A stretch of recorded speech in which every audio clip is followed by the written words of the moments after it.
क्या आपने सीआरपीसी का चैप्टर 1 पढ़ा है? नहीं पढ़ा? पढ़ना तो पड़ेगा क्योंकि लॉ गेट में मेंशन किया गया है। तो आज पढ़ते हैं सीआरपीसी का चैप्टर 1। कहीं मत जाइएगा, stay tune, advocate court life.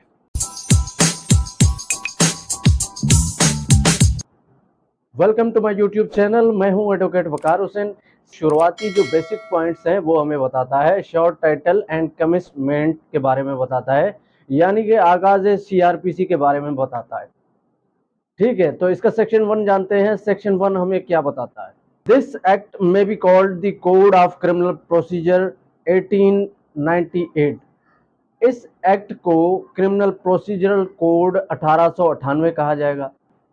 Subsection 2, it extend to the whole of Pakistan but in the absence of any specific provision in the contrary, nothing herein contained shall affect any special law or local law now in force or special jurisdiction of power। अब ये हमें subsection 2 हमें ये बताता है कि ये पूरे पाकिस्तान में लागू किया जाएगा, लेकिन जहां पे कोई स्पेशल लॉ या लोकल लॉ इन्फोर्स किया गया होगा तो वहां पे ये क्रिमिनल प्रोसीजर कोड कैपेबल नहीं होगा। ठीक है जी, सेक्शन 2 जो है वो रिपील किया गया है। अब आगे बढ़ते हैं, सेक्शन 3 के बारे में जानते हैं। Reference to the code of criminal procedure and other repealed elements. अब ये जो सेक्शन है, सेक्शन 3 हमें ये बताता है कि इससे पहले जितने भी क्रिमिनल प्रोसीजर कोड दिए गए थे या इन्फोर्स किए गए थे, उन सब को ये 1898 क्रिमिनल प्रोसीजर कोड जो है वो रिपील करता है, यानी मनसूख करता है। अब इसका सबसेक्शन 2 जो है वो expression in the former acts.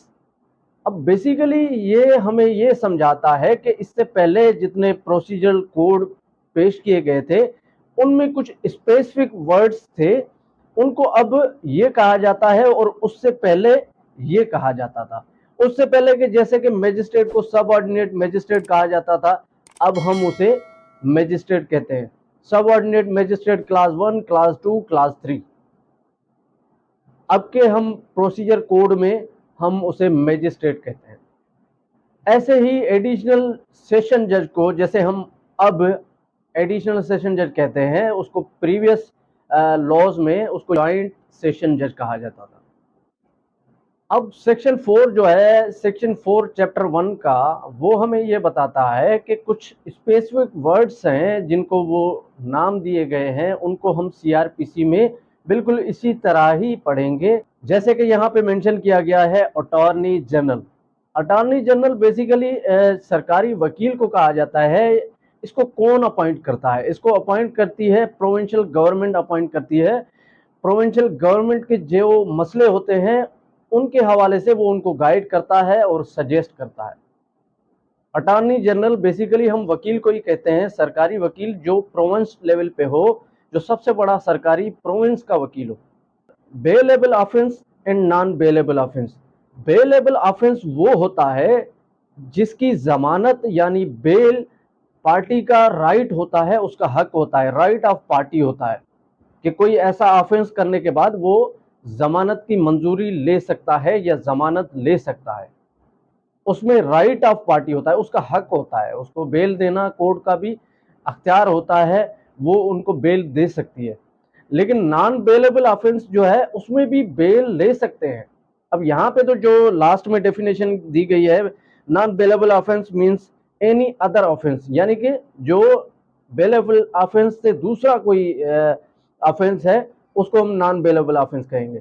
लेकिन सिंपल वर्ड्स में मैं आपको समझाऊं, बेलेबल ऑफेंस में पार्टी का अख्तियार होता है और कोर्ट को भी अख्तियार होता है कि वो उसको बेल दे दे, राइट ऑफ पार्टी होता है उसमें बेल लेना उसका। लेकिन यहाँ पे उसका राइट नहीं होता। बेल मिल सकती है उसको, लेकिन उसका राइट नहीं होता। अब इसमें दूसरा मेंशन किया गया है चार्ज। चार्ज किसी बंदे पे अगर कोई ऑफेंस करता है तो उसके ऊपर चार्ज लगाया जाता है। जब कोर्ट आने के बाद उसको वाजे तौर पे बताया जाता है कि इसके ऊपर ये चार्ज लगाया गया है। अब ये चीज कौन एक्सप्लेन करता है? वो बयान करता है सरकारी वकील। इसमें नेक्स्ट आता है कॉग्निजेबल ऑफेंस, कॉग्निजेबल केस। अब इसमें दो कैटेगरीज मेंशन की गई हैं कि कोई ऐसा केस जिसमें पुलिस ऑफिसर विदाउट वारंट के गिरफ्तार करेगा। कॉग्निजेबल केस जो है उसमें वारंट के बगैर पुलिस ऑफिसर जो है किसी को गिरफ्तार कर सकता है, किसी फर्द जुर्म, किसी मुजरिम को वो गिरफ्तार कर सकता है। लेकिन कॉग्निजेबल ऑफेंस जो है उसमें वारंट के सिवा वो गिरफ्तार नहीं कर सकता। कॉग्निजेबल ऑफेंस में वारंट के सिवा गिरफ्तार नहीं कर सकता, लेकिन कॉग्निजेबल केस में वो विदाउट वारंट के गिरफ्तार कर सकता है। कौन गिरफ्तार कर सकता है? Police officer. अब इसमें नेक्स्ट आता है complaint. Complaint means the allegation made orally or in the written to a magistrate. अब कंप्लेंट के बारे में ये बताता है कि कोई शख्स अगर कंप्लेंट करता है मैजिस्ट्रेट के सामने इन रिटन या ओरली, तो मैजिस्ट्रेट एज पर लॉ उसके खिलाफ वो कानूनी कार्रवाई कर सकता है। लेकिन जिसने एलिगेशन लगाया है वो चाहे उस बंदे को जानता है या नहीं जानता, लेकिन वो कंप्लेन कर सकता है मैजिस्ट्रेट के सामने, ओरली भी और इन रिटन भी। नेक्स्ट आता है इसमें high court. High court means the highest court of criminal appeal and revision for province. अब प्रोविंस की सबसे बड़ी कोर्ट जिसे हम हाई कोर्ट कहते हैं, जिसमें हम अपील और रिवीजन फाइल कर सकते हैं। अब नेक्स्ट है inquiry. Inquiry include every inquiry other than a trial conducted under this code by magistrate और कोर्ट। अब ट्रायल के सिवा कोई भी इंक्वायरी है जो कोर्ट ने की है या करवाई है या फिर मैजिस्ट्रेट ने करवाई है, उसको इंक्वायरी कहेंगे। नेक्स्ट इसमें आता है इन्वेस्टिगेशन। इन्वेस्टिगेशन बेसिकली हम कलेक्शन ऑफ एविडेंस को कहते हैं। अब कलेक्शन ऑफ एविडेंस कौन करता है? वो करता है पुलिस ऑफिसर। नेक्स्ट है जुडिशियल प्रोसीडिंग। जुडिशियल प्रोसीडिंग हम उसे कहते हैं जहां पे ओथ लेके कोई गवाही दी जाती हो, उसे हम जुडिशियल प्रोसीडिंग कहते हैं। नेक्स्ट आता है इसमें non cognizable offence, non cognizable case. Non cognizable offence means offence मतलब कोई जुर्म for non cognizable case means a case in which a police officer may not without warrant to arrest. अब उसमें पुलिस ऑफिसर जो है वो without warrant के arrest नहीं कर सकता। कौन से में? नॉन कॉग्निजेबल केस में उसके साथ वारंट होना लाजमी है, अदरवाइज वो गिरफ्तार नहीं कर सकता, अरेस्ट नहीं कर सकता। लेकिन ऑफेंस में वो गिरफ्तार कर सकता है। अब इसमें नेक्स्ट आता है ऑफेंस। कोई ऐसा फर्द जुर्म जिसकी कानून में सजा बताई गई हो, उसे हम ऑफेंस कहते हैं। नेक्स्ट है ऑफिसर इंचार्ज इन पुलिस स्टेशन जो है वो हमें क्या बताता है? अब ये तो सिंपल है कि कोई head of in charge police station होता है, तो उसमें अगर वो लीव पे है, कोई छुट्टी पे है, तो इंचार्ज उसका जो नीचे वाला है वो उसका इंचार्ज कहलाएगा।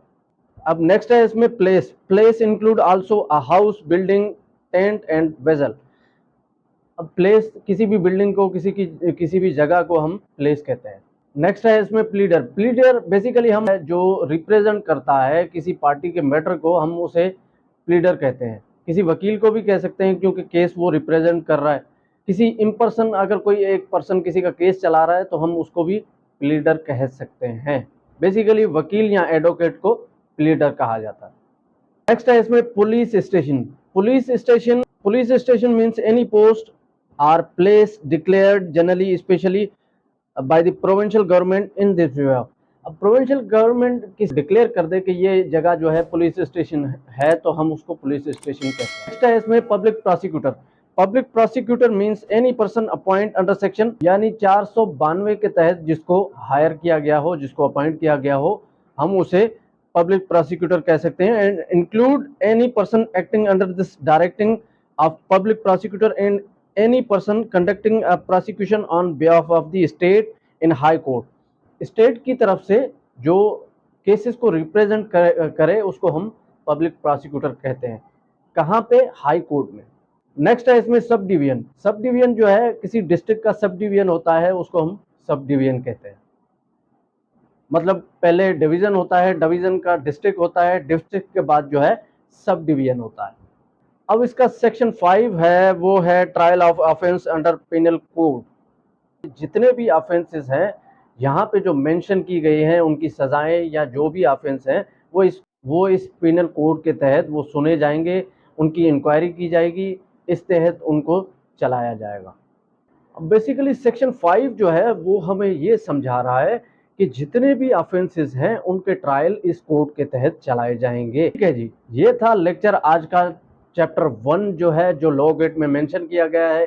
आई होप कि आपको लेक्चर समझ में आया होगा।